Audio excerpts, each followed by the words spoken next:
I quit. That was number 11. Then hire number 12. The plate shattered against the marble floor. Get out. 16-year-old Kang Ji-ho stood beside the breakfast table, his dark eyes cold as the terrified caregiver backed toward the door. I only asked you to eat breakfast, she whispered. I said get out. She pulled off her apron. I quit. She hurried away. At the doorway stood her employer, Kang Tae-jun, one of Seoul's most feared mafia bosses. Tae-jun was powerful, wealthy, and accustomed to being obeyed. But his greatest problem was not an enemy outside his mansion. It was his son. That was number 11, Tae-jun said. Ji-ho shrugged. Then hire number 12. Why do you keep doing this? Ji-ho looked at him. Because they always leave eventually. Then he walked upstairs and slammed his bedroom door. Tae-jun remained still. 11 caregivers had entered his mansion. 11 had left. And none of them had discovered the real reason his son kept driving people away. 2 days later, a taxi stopped at the mansion gates. A young black woman stepped out carrying a suitcase. Her name was Amara Mensah. She had deep brown skin, expressive dark eyes, long neat braids, and a calm confidence. The elderly housekeeper, Mrs. Han, met her at the entrance. You know this is the Kang mansion? Yes. You know who Kang Tae-jun is? I've heard the name. Mrs. Han lowered her voice. And you know about his son? I was told he was difficult. Difficult. Mrs. Han almost laughed. 11 women quit because of him. Amara looked toward the staircase. Then I suppose I have big shoes to fill. Mrs. Han stared at her. You can still leave. Amara smiled. I need the job. And difficult teenagers don't frighten me. Upstairs, Ji-ho had heard everything. He looked at his cousin Miho. How long? Before she quits? Ji-ho nodded. 3 days, Miho said. 2. I'm betting 1. Ji-ho smiled. Deal. That evening, Amara carried dinner into the dining room. Ji-ho barely looked at her. You're the new one. My name is Amara. I didn't ask. I know. He frowned. I don't eat vegetables. There aren't any. I don't like the soup. There are noodles in the kitchen. I want something else. What would you like? I don't know. Amara nodded. Tell me when you decide. She turned to leave. Wait. She stopped. Where are you going? To the kitchen. You're supposed to make me something. I will. When you decide what you want. Ji-ho stared at her. For once he had no answer. Later that night, he deliberately knocked a basket of clean towels onto the floor. Amara stopped when she saw them. You dropped those. Maybe. Then pick them up. Ji-ho laughed. You're the maid. I work here.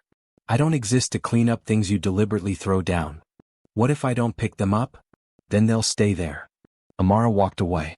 20 minutes later, Ji-ho was on the floor picking up the towels. Mrs. Han saw him and nearly dropped her basket. That night, Tae-jun called Amara into his study. My son isn't easy. I've noticed. He will test you. He already has.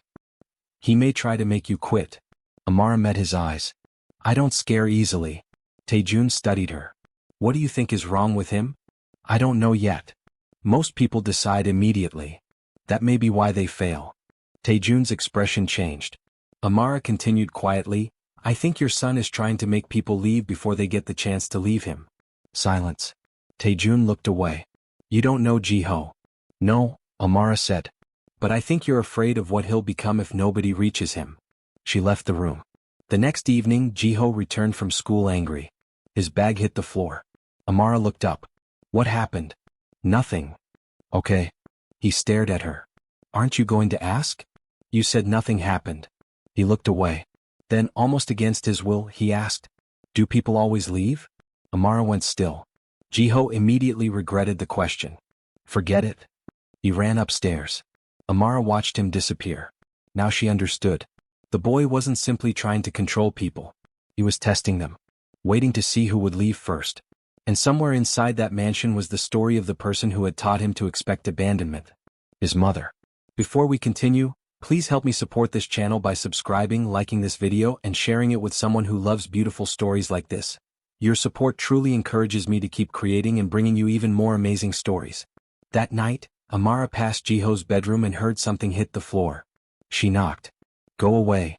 She placed his clean clothes outside the door. I'll leave these here. Silence. Then his voice came, quieter than before. You're going to leave too. Amara's hand rested against the door.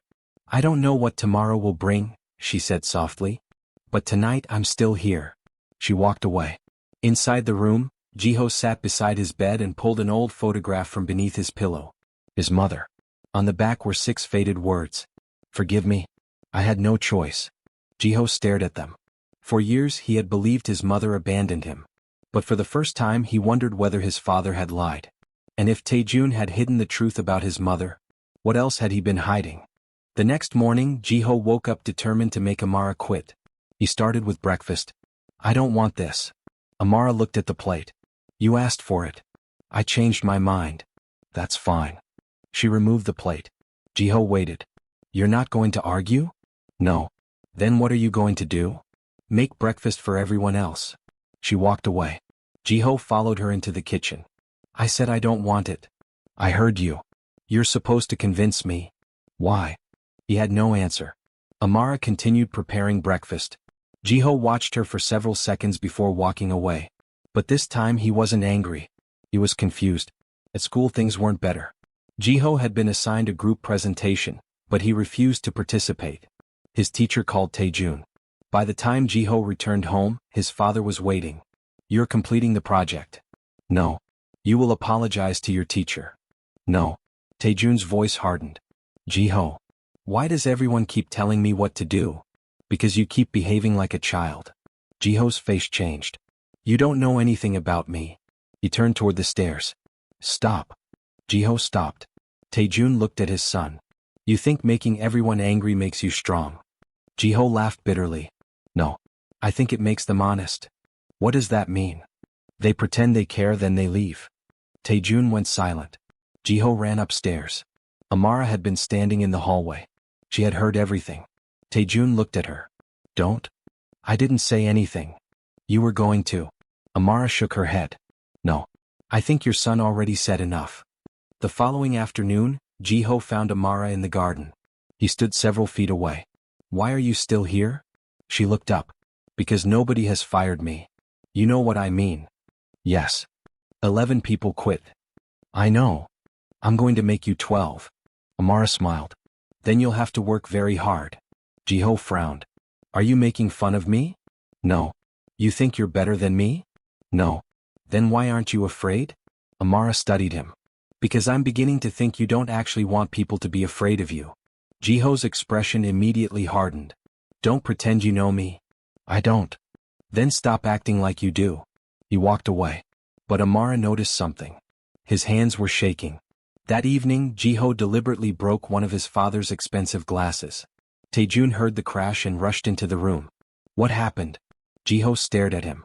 I broke it. Why? I don't know. Taejun took a breath. You're going to clean it up. Ji-ho smiled. Make me. Taejun stepped forward. Then stopped. Amara had entered the room. She looked at the broken glass. Then at Ji-ho. Did you do it? Yes. Then clean it. Ji-ho stared at her. You too. Yes. He waited for Taejun to intervene. He didn't. For several seconds, Ji-ho stood motionless. Then he grabbed the broom. He carefully swept the broken glass into a dustpan. Taejun watched silently. When Ji-ho finished, he walked upstairs. Taejun turned to Amara. You didn't have to do that. Yes, I did. He'll hate you. He already tried. Taejun almost smiled. Then his expression became serious. Thank you. Amara looked at him. For what? For not treating him like a monster. She nodded. He isn't one. Later that night, Amara heard footsteps in the hallway. Ji-ho was standing outside his bedroom. Amara. Yes. Do you have a brother? She looked surprised. Yes. Older? Younger? Does he annoy you? Constantly. Ji-ho almost smiled. What happens when you fight? We argue. And then? We talk. What if he leaves? Amara's expression softened. Then I'd want to know why. Ji-ho looked down. My mother left. Amara said nothing. She promised she'd come back. His voice became quieter. She didn't. Amara sat on the bench nearby. How old were you? 9. That's very young. Ji-ho swallowed. My father said she chose to leave. Amara looked at him. Do you believe him? Ji-ho hesitated. I don't know anymore. That was the first honest answer he had given anyone in years. Before Amara could respond, Taejun appeared at the end of the hallway. His face changed when he saw his son talking about his mother. Ji-ho. The boy immediately turned. What? Go to your room. Why? Now. Ji-ho's expression hardened. You don't want me talking about her. Taejun said nothing. Ji-ho walked toward his room. Before closing the door, he looked at his father. You said she abandoned me. Taejun remained silent. But you never told me why. The door slammed. Amara looked at Taejun. What aren't you telling him? Taejun's eyes hardened. That is not your concern. Maybe it isn't. She paused. But if the truth is the reason your son believes nobody stays. Taejun looked away. You don't know what happened. No, Amara said quietly. But I think you do. For the first time, the powerful Mafia boss looked genuinely unsettled. Because there was a truth he had buried for 7 years. A truth he had convinced himself he was protecting his son from. And now Amara was getting dangerously close to it. That night, Taejun entered his private study and opened a locked drawer.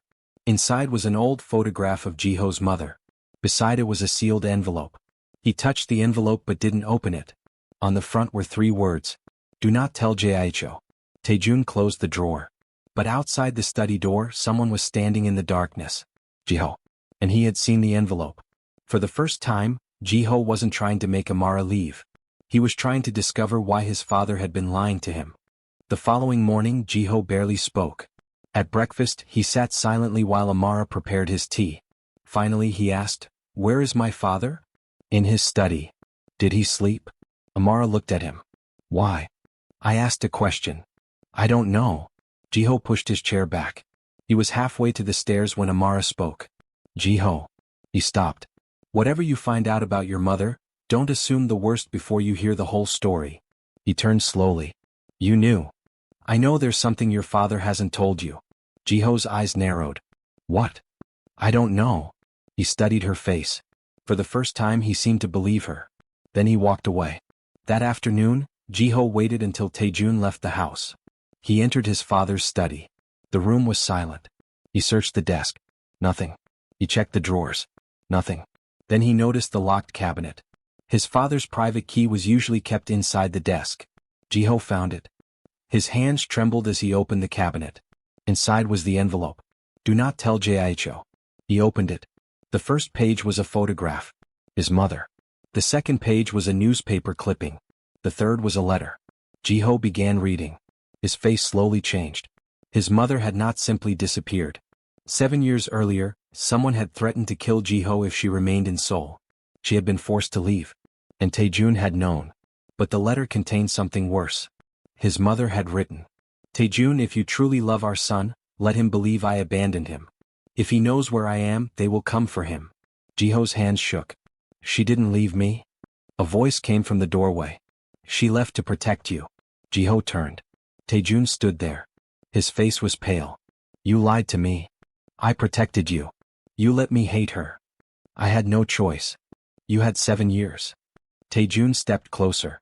Your mother begged me not to tell you. Ji-ho's eyes filled with tears. You should have told me.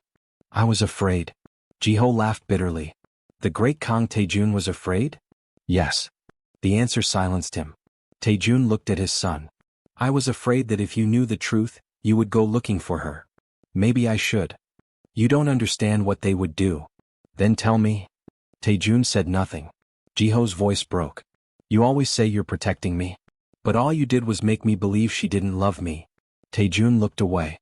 I know. Ji-ho wiped his face angrily. Then he walked out. He found Amara in the garden. She saw his expression immediately. You found something. Ji-ho nodded. My mother didn't abandon me. Amara said nothing. She left because someone threatened me. His voice trembled. My father knew. Amara slowly stood. I'm sorry. Ji-ho looked at her. Why didn't he tell me? Maybe he was afraid of losing you. He already lost me. Amara stepped closer. No. Ji-ho shook his head. He lied. Yes. He made me hate her. Yes. So why shouldn't I hate him? Amara didn't answer immediately. Because you can be angry with someone and still love them. Ji-ho looked away. I don't know how to do that. You can learn. He sat on the garden bench. After a moment he whispered, That's why I make everyone leave. Amara sat beside him. Ji-ho continued. When my mother disappeared, everybody kept telling me she would come back. His voice cracked. She didn't. So I decided I'd never believe anyone again. He looked at Amara.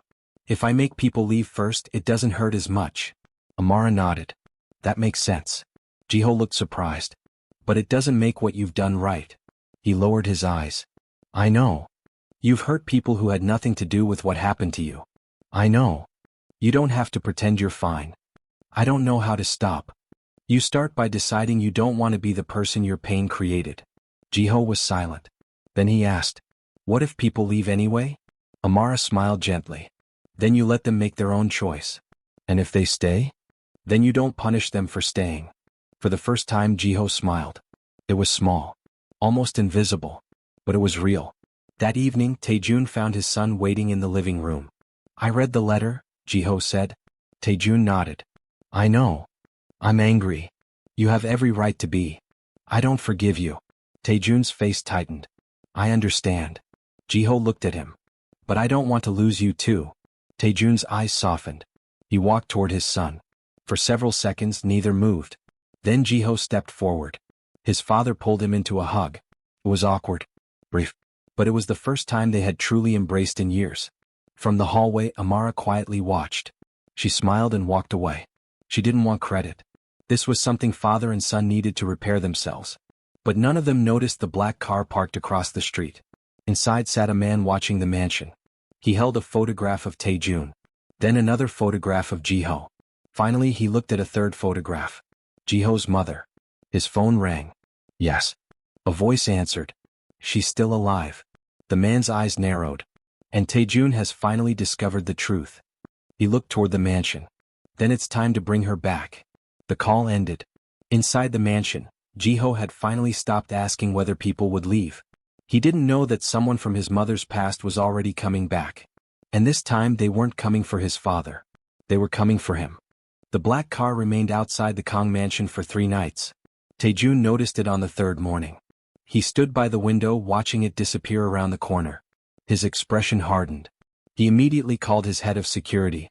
Find out who owns that car. Within an hour, Taejun received a photograph. The man inside was Choi Min-suk, a former member of Taejun's organization who had disappeared 7 years earlier.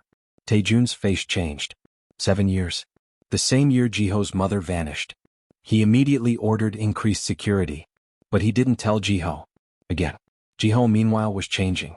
Not suddenly. Not perfectly. But noticeably. He apologized to Mrs. Han after snapping at her. He began carrying his own dishes to the kitchen. At school he completed the group project he had previously refused to touch. Even Amara noticed. You're getting better, she said one evening. Ji-ho shook his head.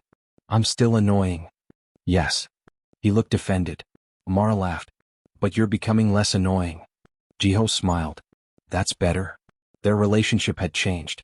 Amara was no longer simply the woman he was trying to chase away. She had become the first person he trusted enough to be honest with. But that trust created another problem. Taejun had begun noticing Amara too. Not simply because she had helped his son. He noticed the way she spoke to Ji-ho without humiliating him. The way she challenged him without disrespecting him. The way the mansion felt different whenever she was around. And Amara had begun noticing Taejun. The feared Mafia boss had a gentler side nobody outside the family ever saw. He checked whether Ji-ho had eaten. He quietly repaired things his son had broken instead of humiliating him. He sometimes stood outside Ji-ho's bedroom after arguments, wanting to knock but unsure what to say. One evening, Amara found him alone on the terrace. You're worried? Taejun looked at her. About Ji-ho? About everything. He smiled faintly. You see too much. Occupational hazard. He laughed softly. It was the first time Amara had heard him laugh. Their eyes met. For a moment neither looked away. Then Taejun stepped back. You should be careful with me.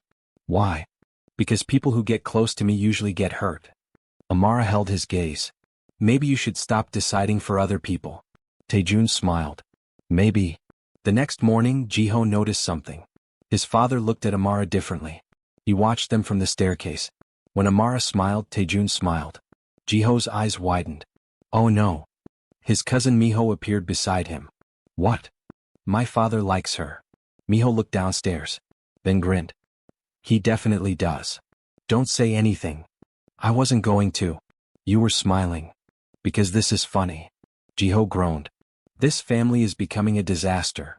That afternoon, Ji-ho approached Amara. Do you like my father? She nearly dropped the book in her hands. What? You heard me.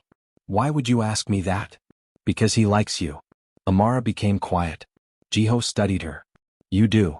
That isn't something you need to worry about. It is if you're going to leave. Amara's expression softened. Ji-ho.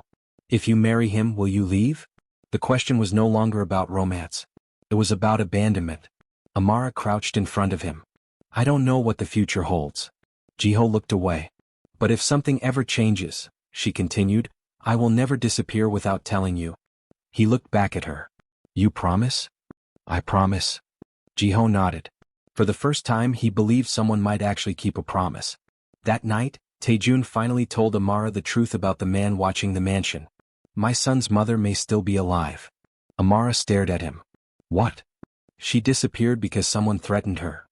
And the man outside? Was involved. Then why is he back now? Taejun's expression darkened. I don't know. Before Amara could respond, the mansion lights suddenly went out. Every security alarm activated. Gunshots echoed outside. Taejun immediately pulled Amara behind him. Stay here. Where's Ji-ho? Taejun froze. His son. He ran upstairs. Ji-ho's bedroom was empty. The window was open. On the floor was a single piece of paper. Taejun picked it up. His face turned pale. There were only 7 words. If you want your son, come alone. Amara looked at him. Taejun. He crushed the paper in his fist. No.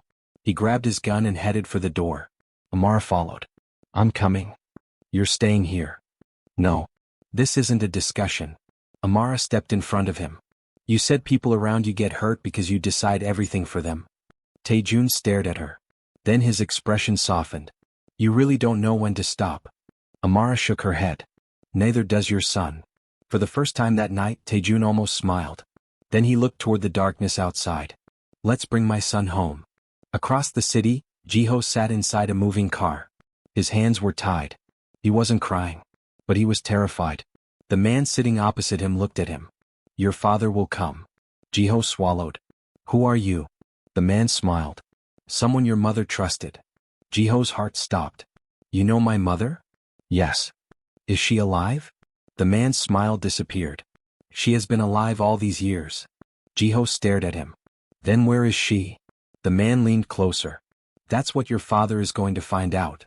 Outside, the car disappeared into the darkness.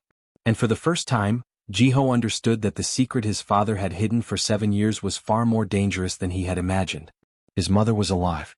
And someone had just used Ji-ho to bring her back into their lives. Taejun and Amara reached the abandoned warehouse just before midnight. Security surrounded the building, but Taejun ordered them to stay back. I'll go in alone. Amara grabbed his arm. You're not going alone. Taejun looked at her. This man wants me. He also has your son. Taejun nodded. Stay behind me. Inside, Ji-ho sat tied to a chair.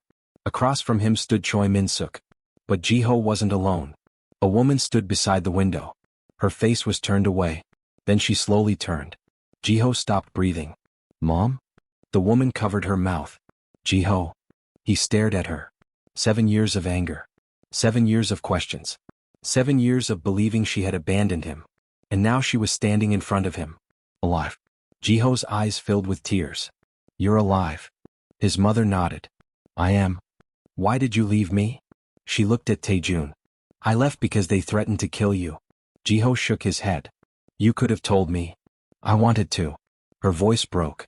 Your father begged me not to. Ji-ho turned toward Taejun. Taejun lowered his eyes. I thought keeping the truth from you would keep you safe. Ji-ho's voice trembled. You didn't protect me. I know. You made me hate her. I know. And I spent years hurting everyone because I thought she didn't love me. His mother stepped forward. I loved you every day. Ji-ho finally broke. He ran into her arms. She held him tightly. For several moments, the boy who had spent years pretending he needed nobody simply cried. Taejun looked away. Amara stood quietly beside him. Then Min-suk raised his weapon. You're all very emotional. Taejun immediately stepped forward. You're finished? Min-suk laughed. You've spent 7 years believing you controlled this situation. Taejun's expression hardened. You never controlled anything. Before Min-suk could react, Taejun's security team stormed the warehouse. Within seconds the threat was over. But Taejun didn't look at Min-suk. He looked at his son. That was all that mattered. Several weeks passed. Ji-ho's mother remained in Seoul. The family had difficult conversations. There were arguments. There were tears. There were apologies. But for the first time there were no more lies. Ji-ho also began repairing the damage he had caused. He apologized to Mrs. Han. Then to the former caregivers Taejun could contact. He didn't expect them to forgive him. He simply wanted to take responsibility. One evening he found Amara in the kitchen. Can I ask you something? Of course. Why didn't you leave? Amara smiled. Because you never actually wanted me to. Ji-ho looked down. I was horrible to you. Yes. He laughed. You could at least pretend. I don't lie. Ji-ho smiled. Then he became serious. Thank you. For what? For staying long enough for me to realize I didn't have to make everyone afraid of me. Amara touched his shoulder. You did the hard part. Ji-ho nodded. I know. Meanwhile, Taejun had finally stopped pretending that his feelings for Amara didn't exist. He found her on the terrace one evening. Amara. She turned. Yes. I owe you something. What? An apology. She smiled. For what? For treating you like an employee when you became part of my family's life. Amara looked at him. You were my employer. Not anymore. She raised an eyebrow. What does that mean? Taejun stepped closer. It means if I ask you to stay, I want you to stay because you choose me. Amara's heart began beating faster. And if I say no? I'll respect it. And if I say yes? Taejun smiled. Then I'll spend the rest of my life making sure you never regret it. Amara looked into his eyes. You're very confident. I'm terrified. She laughed softly. You don't look terrified. I'm better at hiding it. Amara smiled. Then she reached for his hand. I choose you.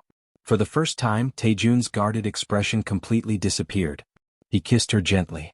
Not as a mafia boss. Not as her employer. Just as a man who had finally found someone he could love without controlling. Months later, the Kang mansion had changed. The silent hallways were filled with laughter. Ji-ho was doing well at school. He played football with Miho. He no longer intimidated the household staff. And when he became angry, he had learned to speak instead of destroy. One evening, Taejun found him watching Amara prepare dinner. You're staring.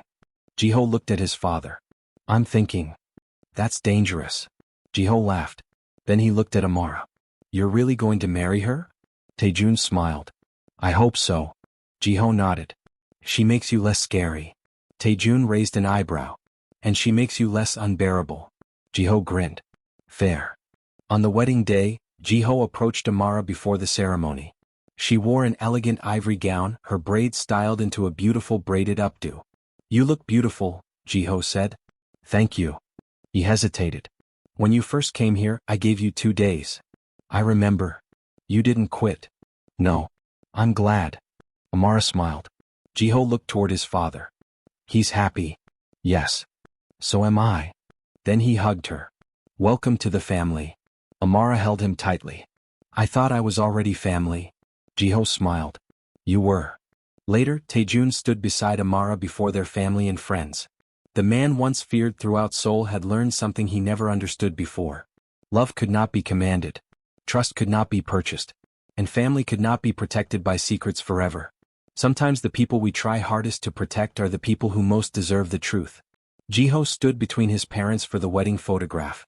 The photographer smiled. Everyone look at the camera. Ji-ho looked at Amara. You know she's still going to take my side. Taejun laughed. She doesn't take sides. Amara smiled. I take the side of common sense. Everyone laughed. The photograph was taken. And inside that picture was everything the Kang family had survived. A frightened boy. A father who had made mistakes.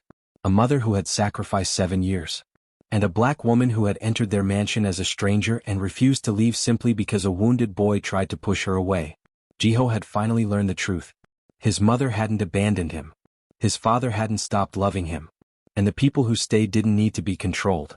They simply needed to be trusted. That night, Taejun and Amara stood together on the terrace. Are you happy? He asked. Amara smiled. Very. From inside, Ji-ho shouted. Dad. Amara. We're cutting the cake without you. Amara laughed. We should go. Taejun held her hand. 1 minute. She looked at him. You have 30 seconds. He smiled. Yes, ma'am. They walked back inside together. Not as employer and employee. Not as mafia boss and caregiver. But as husband and wife. And waiting for them inside was the boy who had once believed everyone would eventually leave. Now he finally understood something that changed his life forever. Some people don't stay because you force them to. They stay because they love you.